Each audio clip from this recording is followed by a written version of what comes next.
दोस्तों, आज की सबसे पहली और बड़ी खबर। झारखंड के पारा शिक्षकों का बढ़ेगा मानदेय। शिक्षा मंत्री श्री जगन्नाथ महतो ने पारा शिक्षकों के मानदेय में एक बार फिर एक मुश्त वृद्धि होने का आश्वासन दिया है। उन्होंने झारखंड राज्य सहयोगी सामुदायिक मोर्चा के प्रतिनिधि मंडल को आश्वासन देते हुए कहा कि तत्काल में पारा शिक्षकों को इतना मानदेय जरूर मिलेगा कि उनके परिवार का भरण पोषण ठीक से हो सके। प्रतिनिधि मंडल ने सीटेट को जेटेट की तरह मान्यता देने तथा टेट विसंगति दूर करने की मांग की। राजधानी रांची में बस व ट्रक में टक्कर से 3 यात्रियों की मौत। खरसीदाग ओपी क्षेत्र स्थित ring road bridge Ford school के समीप तुपुदाना चौक की ओर से आने वाले मोड़ पर शनिवार की शाम 4 बजे बस और ट्रक में जोरदार भिड़ंत हो गई। इसमें 3 लोगों की मौके पर ही मौत हो गई। इसके अलावा 35 लोग घायल बताए गए हैं, जिसमें 12 लोगों को गंभीर चोटें आई हैं।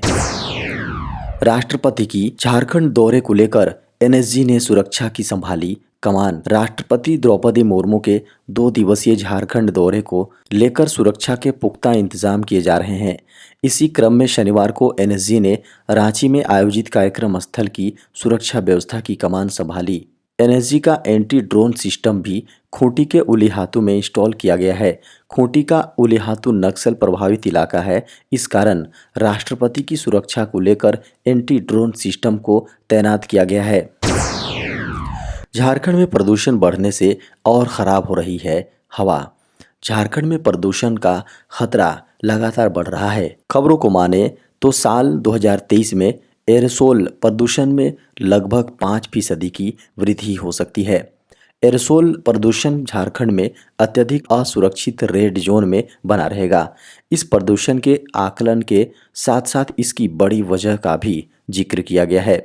इसकी सबसे बड़ी वजह है पावर प्लांट से होने वाला उत्सर्जन और गाड़ियों की लगातार बढ़ती संख्या और उससे बढ़ने वाला प्रदूषण। सीएम हेमंत सोरेन ने कहा, झारखंड के मूलवासियों आदिवासियों को मजबूत पहचान के लिए 1932 और सरना धर्म कोड को किया लागू। मुख्यमंत्री हेमंत सोरेन ने सरायकेला में आयोजित सरकार आपके द्वार कार्यक्रम को संबोधित करते हुए कहा कि सरकार ने झारखंड के इतिहास में नया अध्याय जोड़ा है। झारखंड के मूलवासियों आदिवासियों को सशक्त पहचान देने के लिए 1932 का खतियान और सरना धर्म कोड को लागू किया गया है। सरकार ने दोनों विधेयक को विधानसभा से पारित करवाकर 9वीं अनुसूची में शामिल करने के लिए केंद्र सरकार को भेजा है, ताकि यहां के ओबीसी को आरक्षण, मूलवासियों आदिवासियों को 1932 की पहचान और सरना धर्म कोड मिल सके। झारखंड के बीआरपी सीआरपी के लिए बनाई जाएगी सेवा शर्त नियमावली। झारखंड में बीआरपी सीआरपी के लिए भी सेवा शर्त नियमावली बनाई जाएगी।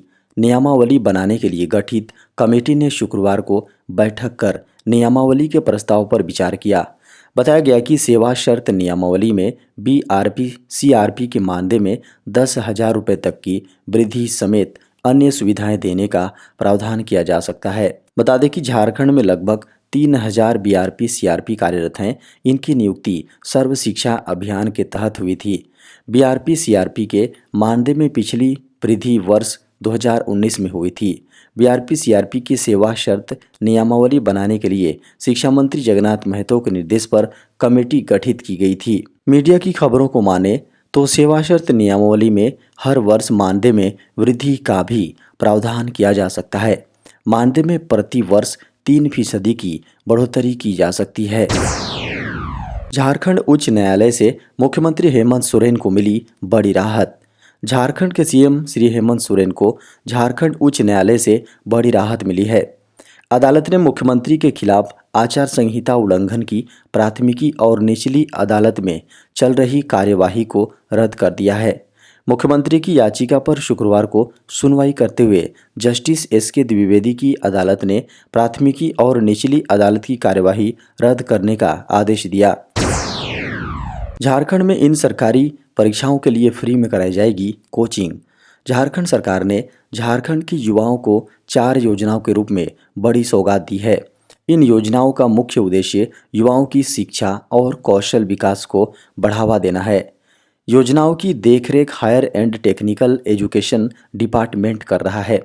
झारखंड सरकार की योजनाओं की बात की जाए तो एकलव्य प्रशिक्षण, गुरुजी छात्र क्रेडिट कार्ड योजना और श्रम विभाग की मुख्यमंत्री सारथी योजना शामिल हैं। झारखंड के मुख्यमंत्री हेमंत सोरेन ने योजनाओं की आधिकारिक रूप से अप्लाई करने का ऐलान कर दिया है, लेकिन इनका लोकार्पण राष्ट्रपति द्रौपदी मुर्मू के हाथों किया जाएगा। राष्ट्रपति द्रौपदी मुर्मू 15 नवंबर को झारखंड के स्थापना दिवस पर आधिकारिक तौर पर इन योजनाओं का शुभारंभ करेंगी। हार्दिक पांड्या की अगुवाई में न्यूजीलैंड के लिए रवाना हुई team India. T20 world cup 2022 में टीम इंडिया का सफर अब खत्म हो चुका है। अब इस टूर्नामेंट के बाद टीम को न्यूजीलैंड दौरे पर जाना है।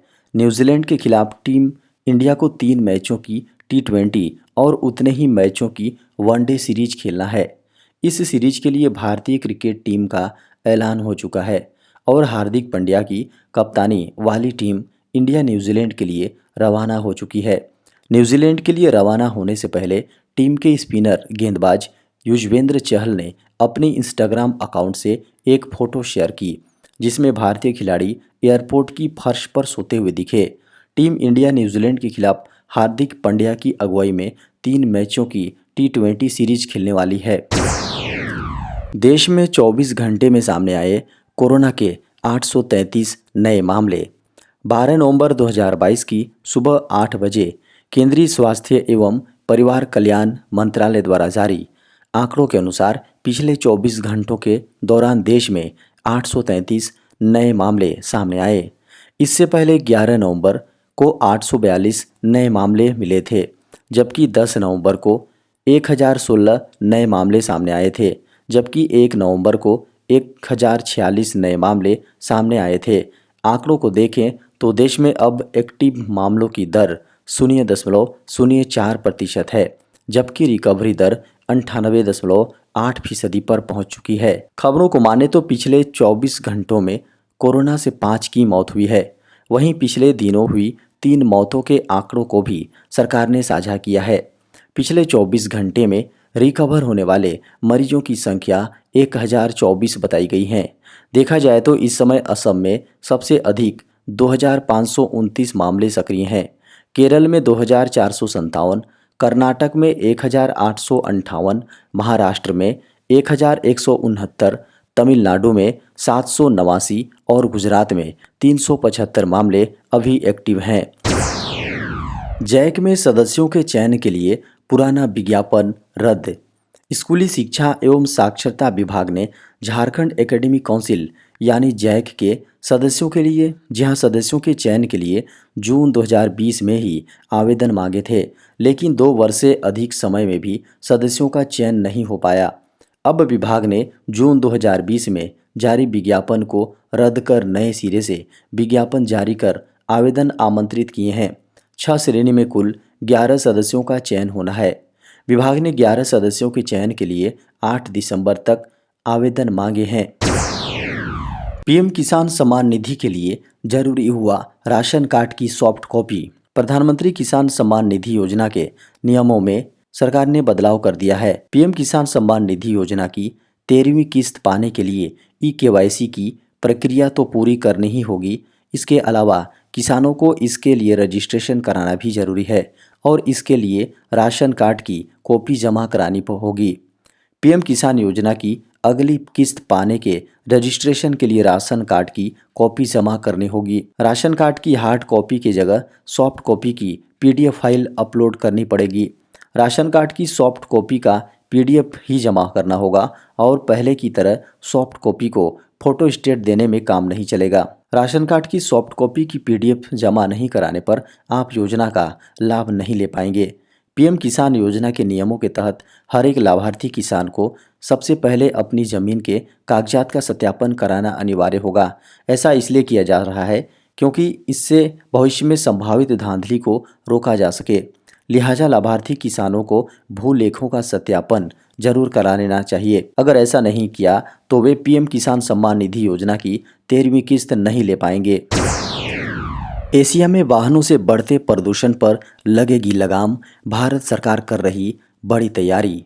पेट्रोल और डीजल से चलने वाले वाहन काफ़ी अधिक प्रदूषण करते हैं, जिससे ग्लोबल वार्मिंग जैसे खतरे बढ़ रहे हैं। ऐसे में कई देशों ने अब अन्य विकल्पों वाले वाहनों का उपयोग शुरू कर दिया है। हालांकि अभी ये काफ़ी कम है, लेकिन भविष्य में वैकल्पिक ईंधन का उपयोग काफ़ी ज़्यादा हो जाएगा। इसी क्रम में भारत की सरकार भी काम कर रही है। भारत की सरकार वाहनों से होने वाले प्रदूषण को लेकर चिंतित है। इसी क्रम में सरकार इलेक्ट्रिक, इथेनॉल और हाइड्रोजन से चलने वाले वाहनों को चलाने के लिए प्रोत्साहित कर रही है। खबरों को माने तो भारत के कई अधिकारी दक्षिण एशियाई देशों की सरकारों के साथ ग्रीन हाइड्रोजन के निर्यात के लिए बातचीत कर रहे हैं। दुनिया को साफ ईंधन का विकल्प देने में भारत की भूमिका काफ़ी अहम हो सकती है। मीडिया की खबरों को माने तो भारत में पर्याप्त मात्रा में धूप होती है। इसके जरिए ग्रीन हाइड्रोजन को तैयार करने में मदद मिल सकती है। एक बार ग्रीन हाइड्रोजन का निर्यात शुरू हो जाता है तो दुनिया भर में पेट्रोल और डीजल जैसे पारंपरिक ईंधन की जगह साफ ईंधन के उपयोग से प्रदूषण में काफ़ी कमी लाई जा सकती है।